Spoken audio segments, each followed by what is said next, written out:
محمد رسول نحمده ونصلي على رسوله الكريم أما بعد محمد رسول সম্মানিত শিক্ষার্থী বন্ধুগণ, আসসালামু আলাইকুম রাহমাতুল্লাহ। গত পর্বের পর আজকে 19 পর্ব নিয়ে আপনাদের মাঝে হাজির হয়েছি। আজকের আলোচনার বিষয় হচ্ছে আকসামুল জামঈ মিন হাইসুল লফজি, তথা লফজ তথা গঠনগত দিক থেকে জামএর প্রকারভেদ। লফজ তথা গঠনগত দিক থেকে জাম প্রথমত দুই প্রকার। এক, আল জামউ সালিমু, অক্ষত জম। আল জামউল মুকাসসারু, চূর্ণ বিচূর্ণ জম। আল জামউ সালিমু কাকে বলে? যে জমতে ওয়াহিদের ওয়াজন ঠিক থাকে তাকে আল জামউ সালিমু বলে। যে জমতে ওয়াহিদের ওজন ঠিক থাকে তাকে আল জামউ সালিম বলে। যথা মুসলিমুন থেকে মুসলিমুনা, তালিবুন থেকে তালিবুনা ইত্যাদি। এখানে ওজন মানে তার পরিমাপ, মানে তার জবর, হারাকা ইত্যাদি ঠিক থাকা। যেমন মুসলিমুন, মিম সিন লাম, এটা হলো মিম সিন লাম ওজন। এটা যদি ঠিক থাকে, যেমন এখানে আমরা ওয়াহিদ থেকে জাম করেছি, যেমন মুসলিমুনা। তো মুসলিমুনা করতে মুসলিমুনার মাঝে মিম সিন লাম সুন্দর ঠিক আছে, এটা অক্ষত আছে, এবং মুসলিমুন হারাকা সুকুন হারাকাগুলো ঠিক মতো আছে। এখানে মিমের উপরে পেশ, সিনের উপরে জাজম, মুসলাম জেল্লি মিমের উপরে পেশ ছিল, অর্থাৎ এখানেও একই মুসলিমুনা। আর তালিবুন থেকে তালিবুনা, এখানে ওয়াহিদের ওয়াজন তালিবুন, তালাম্বা, আর এখানেও তালিবু, আর অতিরিক্ত হয়েছে ওয়ানুন।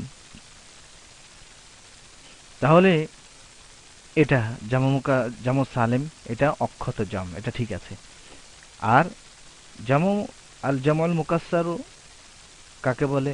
আর যে জামতে ওয়াহিদের ওয়াজন ঠিক থাকে না, বরং ভেঙে যায়। যে জামতে ওয়াহিদের ওয়াজন ঠিক থাকে না, বরং ভেঙে যায়, তাকে আল জামুল মুকাসসারু বলে। যথা রজুলুন থেকে রিজালুন। দেখেন রজুলুন রিজালুন, তাহলে রজুলুন এর সাথে রিজালুন সাথে মিল নেই, এটা ভেঙে গেছে। যেমন ভেঙে গেছে রজুলুন, এখানে যেমন ছিল মুসলিমুন, আবার এখানে মুসলিমুনা, মুসলিমুন, এখানে কিন্তু সেটা নাই। রজুলুন মধ্যে যেরকম রর উপরে জবর, জিমের উপরে পেশ, এখানে কিন্তু তা নাই। এখানে রর নিচে জের চলে গেছে, আর মাঝখান দিয়ে একটা আলিফ চলে আসছে। তাহলে এটা আর এটা ব্যতিক্রম, ভেঙে গেছে। আর কিতাবুন থেকে কুতুবুন, তাহলে এটার সাথে ওইটার কোনো মিল নেই, অর্থাৎ এটা ভেঙে গেছে। তাহলে এই যে জামতে ওয়াহিদের ওয়াজন ঠিক থাকে না, বরং ভেঙে যায়, তাকে কি বলে? তাকে বলে জামুল মুকাসসারু।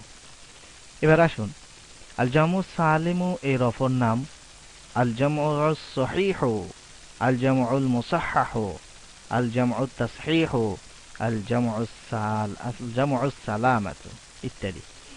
আর আল জামউল মুকাসসারের অপর নাম হলো আল জামউত তাকসির, আল জামউ গায়রিস সালিমি, আস সহিহু গায়রিল জামঈ।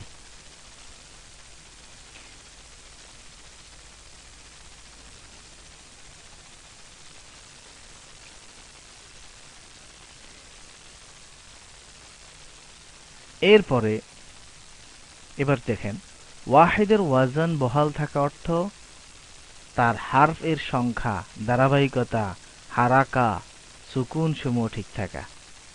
তাহলে আমরা বুঝতে পারলাম ওয়াজন মানে কি। তাহলে ওয়াজন পরিবর্তন হওয়া মানে যার ওয়াজন ঠিক থাকে, তার মানে হলো ওয়াহিদের ওয়াজন বহাল থাকা অর্থ তার হারাকার সংখ্যা ঠিক থাকা, ধারাবাহিকতা ঠিক থাকা, হারাকার সুকুন সমূহ ঠিক থাকা। আর বহাল না থাকা মানে পরিবর্তন, উলট পালট হয়ে যাওয়া। এখানে আর একটা বিষয় খেয়াল করতে হবে যে ওই শব্দের শেষ হারফের, অর্থাৎ শেষ হারফের হারাকার ক্ষেত্রে এটি ধর্তব্য নয়, উলট পালট পরিবর্তন এটি শেষ হারফের হারাকার ক্ষেত্রে ধর্তব্য নয়। তাহলে আমরা আজকে 19তম পর্বে জানলাম আল জামউল আকসামুল জামা মিন হাইসাল লফজ তথা গঠনগত দিক থেকে জাম এর প্রকারভেদ। ইনশাআল্লাহ আগামী পর্বে আমরা বাকি গঠনগত দিক থেকে জামের বাকি দুই প্রকার অর্থাৎ জামউ সালেমের প্রকারসমূহ আলোচনা করব ইনশাআল্লাহ। সে পর্যন্ত আল্লাহ তাআলা আমাদেরকে সুস্থভাবে বেঁচে থাকার তৌফিক দান করুন। ওয়া আখিরু দাওয়ানা আলহামদুলিল্লাহি রাব্বিল আলামিন। আসসালামু আলাইকুম ওয়া রাহমাতুল্লাহ।